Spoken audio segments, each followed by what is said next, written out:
신저뉴스 첫 순서는 대전 제일교회 김철민 목사님, 울산 호계교회 김병문 목사님, 고양 삼성교회 김영선 목사님입니다. 초고령화 시대, 오래 사는 만큼 치매 걱정이 많습니다. 신앙생활을 어떻게 하느냐에 따라서 치매 걱정 없이 살아가는 길을 알려주십니다. 데이빗 스노우든이라고 하는 이분이 어떤 사람이 치매 걸리고 어떤 사람이 안 걸리나 이런 걸 하다가 보니까 막 편차가 큰 거예요. 그래서 동질 집단이 어딨냐 하고 이렇게 보니까 수녀원이 동질 집단이더라고요. 근데 아무리 뒤져봐도 답이 잘 안 나와. 그런데 방대한 개인 자료가 있다는 것을 알게 됐어요. 그 수녀들의 그 일기장, 그걸 이제 이렇게 뒤져보기 시작한 겁니다. 이분이 75세부터 106세까지 사신 수녀 678명을 연구했다 그랬거든요. 근데 주로 이런 그 불평, 불만, 내부적인 어떤 갈등 이런 것들을 많이 묘사한 분들은 그닥 오래 살지 못하신 거예요. 그리고 그런 분들이 우울증도 걸리고 치매도 많이 걸리더라는 거죠. 그래서 이분이 조사 연구 결과를 내면서 이렇게 결론을 맺습니다. 똑같은 상황이라 할지라도 그 사람이 어느 쪽을 선택하느냐에 따라서 결과가 달라지더라 하는 거죠. 신명기 30장 19절 말씀은 확실하게 이렇게 말씀하시고 있어요. 내가 오늘 하늘과 땅을 불러 너에게 증거를 삼노라. 내가 생명과 사망과 복과 저주를 뇌 앞에 두었은즉 너와 뇌 자손이 살기 위하여 생명을 택하고. 여러분과 저의 선택을 기대하고 계세요. 생명을 선택할 거냐, 사망을 선택할 거냐, 하나님의 말씀을 선택할 거냐, 아니면 인간의 세속적인 생각과 방식을 선택할 거냐, 진리의 길을 걸으며 좁은 길을 선택할 거냐, 아니면 넓은 길, 사람들이 좋다고 다 인기 있다고 하는 그런 데를 쫓아다니며 그렇게 해서 세월을 허비할 거냐. 여러분, 이 선택의 책임은 본인의 것이에요. 하나님의 말씀을 순종하고 그렇게 선택해서 그 길을 걸었던 사람들, 그 사람들이 하나님 복을 주시더라. 지금 내가 주의 말씀을 순종하며 살더라도 때때로는 고난이 있어, 환난이 있어, 어려움이 있을 수 있어요. 그럼에도 불구하고 그 길을 계속 걸어가는 사람들이죠. 하나님께서 그런 이들을 기억하시고 다 기록하시는 거죠. 어떤 사람이 왜 남편에게 전도하지 않습니까? 라고 물으니까 목사님, 제가 이날까지 그 인간 만나서 고생했는데 천국까지 같이 가면 지겨워서 어떻게 안 돼요? 안 돼요. 오늘 이 시대는 예수 믿지 않으면 지옥 간다라는 말을 참 듣기 싫어하는 세대입니다. 하지만 여러분, 저는 반대로 생각합니다. 오늘날 교회가 이 지옥에 대한 올바른 이 말씀을 전하지 않기 때문에 우리 사회가 정말 지옥 같은 현실, 이것이 되고 있었던 거 아닙니까?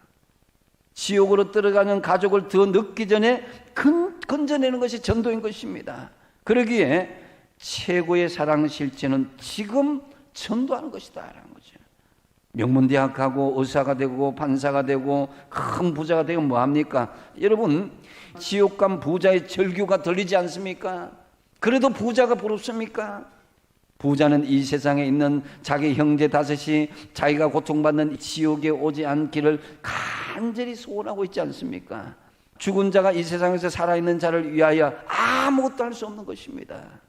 지금 전도하시기 바랍니다.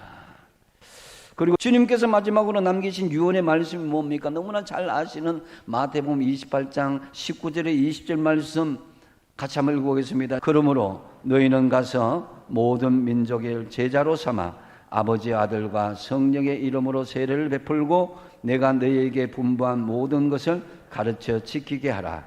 볼지어다 내가 세상 끝날까지 너희와 항상 함께 있으리라 하시니라. 지금 세상에서 만나는 사람은 즐겁고 행복한데 예수 믿지 않으면서 같이 교제하고 만나는 사람이 있다면 그 심각성을 알아야 됩니다. 지금 가족 친지 중에 있고 이웃 중에 있고 내 일터에 그런 동료들이 있습니다. 그 사람들을 마음에 품고 간절히 기도하십시오. 지금부터. 그래서 우리는 돈을 악착같이 벌어서 자식을 공부시키고 집을 사주고 출세시키려고 노력합니다. 그것이 중요하다는 것을 알기 때문입니다. 아이가 아프면 한밤중이라도 병원으로 달려갑니다. 아이의 건강이 귀중한 것을 알기 때문입니다. 그렇다면 영혼을 예수님께로 인도해서 구원시키는 것이 얼마나 중요한 것인지 안다면은 어떤 희생도 지불하면서 우리가 전도에 앞장서야 되지 않겠습니까? 영혼을 구하는 것보다 더 중요한 것은 아무것도 없습니다. 그래서 전도를 목표로 삼는 사람에게는 여러분, 하나님께서 보너스를 주십니다. 다니엘서 12장 3절 말씀에 많은 사람들을 옳은대로 돌아가는 자는 별과 같이 영원토록 빛나리라. 이 천국에 영원토록 빛나는 자로 하나님께서 높여주시겠다는 말씀이죠. 내일이나 나중으로 미루지 마시고 지금 전하시는 저와 여러분 되시기 바랍니다. 체코가 낳은 세계적인 기독교 시인 한 사람이 있습니다. 라이네 마리아 릴케라는 분입니다. 우리 기독교계에서는 기독교 문학에 있어서는 굉장히 주목받고 널리 알려져 있는 분입니다. 이분이 가을날이라는 시를 썼습니다. 우리나라에서도 널리 알려져 있습니다. 이 릴케라는 시인이 이 가을날이라는 시를 통해서 이런 얘기를 했습니다. 함부로 값싼 유대감을 맺지 말고 인간 성숙을 위해 깊은 내면의 고독의 시간을 가져라. 조금 어려운 말인 것 같지만 함부로 유대감을 갖지 말고, 다시 말하면 여기에 마음 두고 여기에 시간과 에너지를 투자하지 말고, 그게 사람이 됐던 어떤 일이 되었던 그런 것에 함부로 값싼 것에 대해서 유대감을 맺지 말고 인간 성숙을 위해서 깊은 내면의 고독의 시간을 가지라. 이 가을날이라는 시를 통해서 그렇게 이야기했습니다. 또 이런 얘기를 했어요. 우리 내면 세계의 심장에 고독으로 꽉 채우라. 고독으로 꽉 채워. 고독이 좋은가요? 이게 무슨 뜻일까요? 분주한 일상을 살아가느라 자기를 잃어버리고 세상의 흐름과 세속의 물결에 마음과 시간과 온 에너지를 빼앗기면서 살아가는 그것으로부터 거리를 두고 자신의 내면을 깊이 들여다볼 수 있는 그런 시간을 가지라, 이런 뜻이죠. 혹시 내 안에 오염된 것은 없는지, 어긋난 것은 없는지, 우리 그리스도인이라면 얼마나 내가 신앙생활을 건강하게 잘하고 있는지, 우리가 그런 걸 다 돌아보라는 얘기죠. 참 훌륭한 기독교 시인인데 겨우 51살에 백혈병으로 생을 마쳤습니다. 이 시인 릴케가 이야기하기를 이 가을을 내면세계 성숙의 시기라고 설명을 했습니다. 내면세계의 성숙의 시기. 흔히 이 가을을 추수의 계절, 열매의 계절이라고 말하지 않습니까? 영적으로 보면 열매는 성장과 성숙에 대한 의미를 담고 있습니다. 성경은 특별히 신약 성경은 열매 이야기가 참 많이 기록되어 있어요. 포도나무 열매, 무화과나무 열매, 감람나무 열매, 이런저런 열매 이야기가 많이 기록되어 있어요. 오늘은 가을을 맞이하면서 이미 가을은 입추는 벌써 시작했지만은 아침 저녁으로 이제 완연한 가을을 느낄 수 있는 이 점을 맞이하면서 우리가 열매가 익어가듯이 우리 자신의 내면 세계의 영적인 성장과 성숙을 이 열매 이야기를 통해서 살펴보도록 하겠습니다. 메신저 주스 두 번째는 부산항서교회 나일츠 목사님, 광주 양림교회 김현주 목사님, 부산 진교회 신추우 목사님을 연결합니다. 기독교인들이 험악한 세상에 주눅들고 피해의식에 빠져 있을 때가 아니라고 경종을 울리십니다. 지금은 교회 안에서 길러진 헌신 봉사 일꾼들이 교회 밖으로 담대히 나아가야 할 때라고 말씀하십니다. 언젠가 어느 유명 연예인이요, 이런 얘기를 한 적이 있습니다. 자신의 무명 시절에 자기를 굉장히 괴롭히는 선배가 있었대요. 자기가 신실한 크리스찬인데 어떤 자리에서 술도 안 마시고 술자리도 잘 참석을 안 하니까 미운 털이 박힌 겁니다. 그래서 노골적으로 괴롭히더래요. 죽고 싶을 정도로. 그래서 그 선배 앞에만 서면 자기는 이 골리앗 앞에 서는 그런 느낌이 들고 두려운 마음이 들었대요. 그러면서 그냥 이판사판으로 한번 해버릴까, 아니면 죽어버릴까, 그런 생각까지도 하게 되었는데, 그때마다 자기는 무릎을 꿇었고 그리고 그 말씀 붙잡고 힘든 시간을 견뎌내었다는 거죠.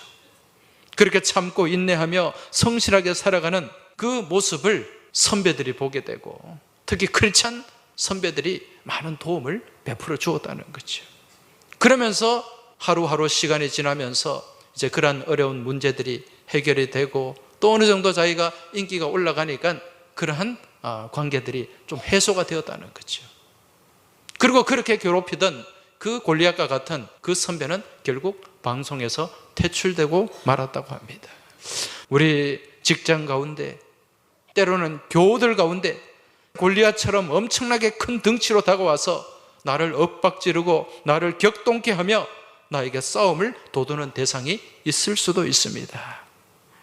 그런데 여러분, 이러한 골리앗 앞에서 결코 주눅들지 마시기 바랍니다. 두려워하지 마시기 바랍니다. 다윗을 보세요. 이 골리앗 앞에서 주눅 들었습니까? 주눅 들었다면 이 다윗이 그 앞에 나갈 수가 없었겠죠. 믿음의 용기를 가지고 나아갔어요. 누가 함께 하시기 때문에? 하나님이 나와 함께 하시기 때문에 그 믿음으로 나아가니까 이길 수가 있었다는 것입니다. 이사야 41장 10절 말씀, 두려워하지 말라, 내가 너와 함께 함이라. 놀라지 말라, 나는 내 하나님이 됨이라. 내가 너를 굳세게 하리라. 참으로 너를 도와주리라. 참으로 나의 의로운 오른손으로 너를 붙들리라. 할렐루야. 이 말씀 믿으십니까? 그러면 이 말씀 붙잡으시기 바랍니다. 예수님은 성도들이 교회 공동체 밖으로 나가서 예수님처럼 진심으로 사람들을 도와주어서 세상을 변화시키기를 원하십니다. 이게 우리 그리스도인들이 살아야 될 삶, 그리스도인의 세상살이입니다. 지난 수요일 저녁에 안경선 선교사님이 손양원 목사님의 양손자 되세요. 아프리카 부룬디에서 한센인 사역을 하고 있다고 말씀을 전해 주셨어요. 부룬디 정부가 여력이 없어요. 그러니까 자기 양 할아버지가 하셨던 사역을 그 양 손자가 우리나라에서 아무 연고도 없는데 아프리카 부룬디까지 가가지고요, 아무도 돌봐주지 않는 한센인들을 도와줘요. 이게 예수님이 우리에게 원하시는 삶이란 말이에요. 그리스도인의 세상살이. 우리 광주 양림교회 성도들이 예수님처럼 진심으로 우리 지역을 섬기고 이 지역 주민들을 섬길 그런 그리스도인들이 되시기를 바랍니다. 어떻게 하면 되냐면요, 여러분, 통장이 되세요. 반장이 되세요. 양림동의 통장 반장은 우리 양림교회에서 나와야 돼요. 우리는 교회에서 뭘 훈련받냐면 섬김의 훈련을 받아요. 통장, 반장 전부 섬기는 사람이에요. 주민들 섬기거든요. 그걸 누구보다도 잘할 수 있는 게 누구냐? 우리 양림교회 성도들이에요. 저는 우리 양림동의 통장 반장을 우리 양림교회 성도들이 했으면 좋겠어요. 꿈을 조금 더 키워. 시의원, 구의원 조금 더 키워. 저는 광주시장, 광주교육감도 우리 교회 성도들이요, 신앙생활 열심히 하다가 하나님 앞에 소명을 받아서 했으면 좋겠어요. 선거철이 되면 나 한 표 찍어주세요 하는 이렇게 교회를 이렇게 찾아오는 그런 정치인이 아니라 평상시에 열심히 신앙생활해서 하나님과 소통하는 그런 성도가 하나님께 소명을 받고 이 도시를 바꿀 시장이 된다면 저는 하나님 땡큐고요. 저는 그런 우리 양림교회가 되기를 원하고 우리 성도들이 되기를 원해요. 그게 그리스도인의 세상살이에요. 우리끼리 모여서 여기서 예배드리고 여기서 뭔가 행사를 하고 우리끼리만 여기서 즐겁고 행복해요. 하나님은 그걸 위해서 예수님을 이 땅에 보내신 게 아니란 말이에요.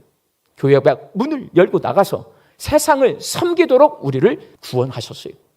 양림문화교실 우리가 하고 있는데요, 문화교실을 통해 이 지역 주민들이 문화적 풍성함을 누렸으면 좋겠어요. 이 지역 주민들과 협력할 때 이 주민센터에서 우리에게 협력합시다가 아니고 우리가 주민센터에게, 자치위원들에게 함께 협력합시다. 그 자치활동을 우리 교회가 해내야 돼요, 여러분. 그게 교회의 사명이에요. 그런 일들을 앞으로 해나가면 우리 광주 양림교회가 이 양림동을 기독교 정신이 살아있고 건강하고 모범적인 동네로 갖고 갈 수 있는 거예요. 그런 교회가 될 수 있기를 바랍니다.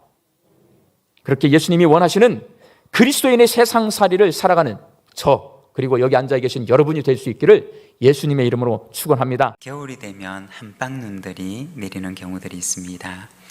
그리고 이렇게 눈이 오면 사람들은 눈사람을 만들곤 하는데 처음에는 작은 눈뭉치를 뭉치게 됩니다.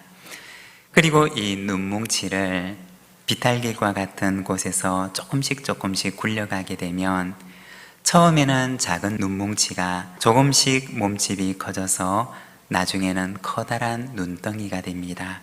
이처럼 작은 눈뭉치가 눈밭을 구르면서 점점 커지는 현상을 눈덩이 효과라고 부릅니다.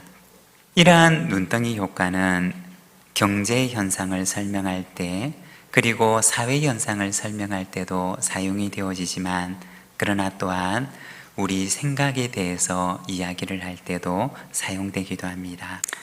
우리의 생각 가운데는 때로는 좋은 생각이 있고 때로는 나쁜 생각이 있을 때가 있습니다.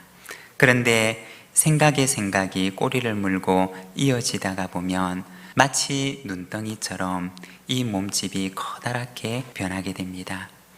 그리고 이렇게 거대해진 생각과 감정들은 우리를 밤새도록 때로는 끙끙 앓게 만들기도 합니다.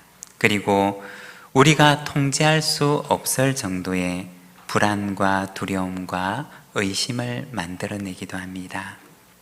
여러분, 우리는 살면서 어떤 생각의 눈덩이들을 굴리며 살아가고 있습니까? 혹은 우리는 어떤 감정의 눈덩이를 굴리며 살아갑니까? 나쁜 생각과 나쁜 감정의 눈덩이를 굴려서 통제할 수 없을 만큼 불안과 두려움과 커진 의심에 사로잡혀 살아가는 것이 아니라 좋은 생각 그리고 좋은 감정의 눈덩이를 굴려서 평안과 기쁨 그리고 신뢰와 믿음 속에 살아가는 저와 여러분 우리 믿음의 가족들이 되시기를 바랍니다. 메신저 뉴스 마무리는 남양주평내도안교회 나경윤 목사님, 경주남부교회 김상준 목사님, 부산해안교회 조성일 목사님으로 이어집니다. 의사가 큰 병을 알아보아야 환자들이 감사하는 좋은 의사가 된다고 합니다. 그런데 우리의 죽을 병을 고쳐주시기 위해서 죽음을 택하신 그 의사에게 우리는 지금 얼마나 깊이 감사하고 있는지 물으십니다. 이제 다윗 왕의 후계자는 누가 될 것인가? 우리는 그 답이 솔로몬인 것을 알고 있습니다. 사실 솔로몬은 나이도 어리고 정치적으로 입지를 잘 다져놓은 사람도 아니었습니다. 그런데 왜 하나님의 뜻은 솔로몬을 향하고 있었는가? 다윗 왕은 이스라엘의 남부 지방의 유다 지파 출신입니다. 그는 사울 왕이 죽고 나자 자기 고향인 유다 땅에 헤브론에 와서 유다를 다스리는 왕으로 세워져서 7년 동안 이 남쪽 유다에서 왕으로 그렇게 다스리게 되죠. 그는 그 기간 동안 유다를 아주 잘 이끌었습니다. 자, 그런데 그 반면에 이 남쪽을 제외한 나머지 이 북쪽 지역은 사울 왕이 죽은 다음에 정치적 공백기에 권력 다툼이 일어나고 나라가 엄청 혼란에 빠졌어요. 그래서 이 북쪽 지파들의 지도자들이 이 남쪽 유다의 다윗 왕을 찾아와서 당신이 좀 왕이 돼서 우리들도 맡아달라고 요청을 하게 됩니다. 다윗은 그들의 요청을 수락하고 남쪽과 북쪽의 중립지대인 예루살렘의 수도를 세우고 남북 통일 왕국의 왕이 된 거예요. 다윗 왕이 이제 죽을 때가 돼서 새로운 왕이 세워져야 되는 시기에 남쪽 유다 지파와 북쪽 지파들이 계속해서 하나의 민족이라는 이런 민족적 유니티를 잘 유지해 나가는 것이 무엇보다 중요한 일이었습니다. 그런 차원에서 봤을 때 이 아도니아라는 사람은 남쪽 유다에서 태어나서 거기서 성장해서 이 유다 지파 사람들과 아주 밀접한 인물이었습니다. 그 반면에 솔로몬은 통일 왕국 시대에 예루살렘에서 태어난 신세대였어요. 그래서 솔로몬이 남과 북을 모두 아우를 수 있는 그런 인물이었다는 것이죠. 하나님의 뜻은 거기에 있었던 것입니다. 이스라엘 역사에 어쩌면 가장 중요한 시기에 다윗 왕마저 중심을 잃고 하나님의 뜻을 살피지 못하고 그 영성이 흐려져서 민족에 무엇이 필요한지를 전혀 캐치하지 못하고 있었던 것입니다. 아도니아나 다윗처럼 잠자는 영성이 아니라 우리가 더욱 깨어서 하나님을 향하는 살아있는 영성이 될 수 있기를 바랍니다. 여러분, 그래서 모든 문제는 하나님을 향하는 우리의 자세, 순종하겠다는 우리의 마음 자세에서 우리 삶이 결판이 나는 것입니다. 일본에서 은퇴한 원로 의사들에게 설문조사를 했답니다. 당신은 어떤 의사가 가장 좋은 의사라고 생각합니까? 라고 하는 질문에 전혀 뜻밖의 대답들을 했다고 합니다. 실력이 있는 의사, 친절한 의사, 설명을 잘 해주는 의사라고 생각을 했는데 큰 질병에 걸렸던 의사가 1위였습니다. 한평생 환자를 진료했지만은 그만큼 환자의 마음을 헤아리기 어려웠다고 하는 자기 고백 아니었겠습니까? 큰 병을 알아본 의사는 환자의 심정을 헤아리고 진료할 수 있다고 하는 이야기입니다. 우리 예수님은 우리 인간의 모든 고통을, 인간이 당할 최고의 고난을 당하셨습니다. 이런 영혼을 찾기 위하여 가시면류관을 쓰셨습니다. 채찍에 맞았었습니다. 창에 옆구리를 찔리셔서 물과 피를 다 쏟으셨습니다. 그래서 지금 내가 당하는 이 모든 어려움을 우리 주님께서는 알고 계십니다. 내가 알고 있단다. 어렵지, 힘들지, 힘내. 이제 우리가 주님의 마음을 헤아릴 때입니다. 선교회, 전도회, 구역 명단을 보십시오. 이름은 있지만은 잃어버린 식구들, 하나님을 떠난 사람들이 있습니다. 떠나 있는 그 형제 자매들이 지금 방황하며 두려움에 울부짖을 수도 있습니다. 그럼 그들이 왜 교회를 떠났겠습니까? 어쩌면 우리들의 문제일 수도 있습니다. 우리가 얼마나 연약합니까? 나의 한마디 말 때문에 실족했을 수도 있는 것입니다. 간혹 교회 안에 이런 분들이 있을 수 있습니다. 모든 세리와 죄인들이 말씀을 들으러 가까이 나오니 바리새인과 서기관들이 수군거리 이르되 이 사람이 죄인을 영접하고 음식을 같이 먹는다 하더라. 바리새인과 서기관들이 어떤 사람입니까? 죄인과 세리를 가까이 하면 자기들도 죄에 오염될 수 있다라고 생각했던 사람들이었습니다. 혹 우리에게는 바리새인과 서기관 같은 이런 마음을 가지고 있진 않은지요? 구원의 즐거움에 다른 사람들이 들어올 수 없도록 울타리를 쳐놓고 있지는 않으신지요? 여러분, 이번에 이렇게 한번 해보십시다. 오랫동안 교회를 떠나 있는 분들을 찾아서 격려해 보십시오. 살려주는 말, 덮어주는 말 하십시다. 우리의 말 한마디로 존경받는 사람 만들 수도 있는 것입니다. 그리고 기도하십시오. 내가 계획한다 할지라도, 우리 교회가 행사를 계획한다 할지라도 실제 일하시며 가능케 하시는 분은 우리 성령님이시기 때문에 그런 것입니다. 사랑하는 남부가족 여러분, 우리 예수님의 소원을 가슴에 품고 잃어버린 하나님의 백성을 찾아 세우고 지지하고 기도하며 섬길 때에 놀라운 천국 잔치를 경험하는 전도 축제가 되기를 주님의 이름으로 축복합니다. 사이클 경기를 보면 자전거의 속도가 상당히 빠릅니다. 그래서 공기의 저항을 그만큼 많이 받게 됩니다. 그 팀 안에서 어떤 사람을 우승시키기 위해서 다른 사람이 희생해서 그 사람이 달리는 앞에 달린다고 합니다. 그래서 공기의 저항을 다 받고 뒤에 있는 사람이 공기의 저항 없이 달리다가 이제 에너지를 비축해서 마지막 스퍼트를 내고 승리하는 거죠. 바울을 보면 마치 이 사이클 선수 같습니다. 바울은 고린도 교회를 개척한 사람입니다. 고린도 교회를 우승시키기 위해서 고린도 교회 앞에서 달리면서 모든 저항들을 다 받아내는 것입니다. 바울이 받은 저항 가운데 큰 것 하나를 얘기한다면 그것은 바울은 사도가 아니다라는 공격이었습니다. 여러분, 바울은 자기가 이 천막 만드는 일을 하면서 거기서 수입을 올리고 그걸 가지고 사역을 하는데 썼어요. 근데 이걸 가지고 바울이 사도라면 재정 지원 받고 사역했을 텐데 바울이 사도가 아니기 때문에 재정 지원 안 받는 거다, 이렇게 얘기를 하는 거예요. 근데 그 당시를 한번 생각해 보면 베드로같이 유대인들은 하나님을 아는 사람 아니에요. 그들에게 사역을 하는 거하고 바울처럼 하나님도 모르는 우상 섬기는 이방인들에게 개척 선교를 하는 건 좀 다르잖아요. 그래서 바울이 스스로 생각하기를 나는 이 개척하는 교회로부터 재정 지원 받지 않고 사역하는 것이 복음에 장애를 주지 않고 유익하겠다, 그렇게 결단하고 사역을 한 것입니다. 우리 역시도 복음의 장애가 되지 않도록 내가 마땅히 누릴 수 있는 권리지만 그것을 포기해야 할 때가 있을 겁니다. 그럴 때 우리는 하나님을 기뻐하면서 해야 됩니다. 저와 여러분의 가치의 기반은 오직 예수 그리스도의 복음입니다. 우리의 이득도 아니요, 성공도 아니요, 좋은 평판도 아닙니다. 복음 중심의 삶을 살아가는 저와 여러분 되시기를 축복합니다. 목사님들의 말씀 전체를 들으실 수 있도록 전부 링크해 두었습니다. 아직 메신저 뉴스 구독을 누르지 않은 시청자님이 계시면 지금 구독과 좋아요, 알림 설정까지 부탁드립니다. 다음 주까지 안녕히 계십시오. 메신저 뉴스 김석규입니다.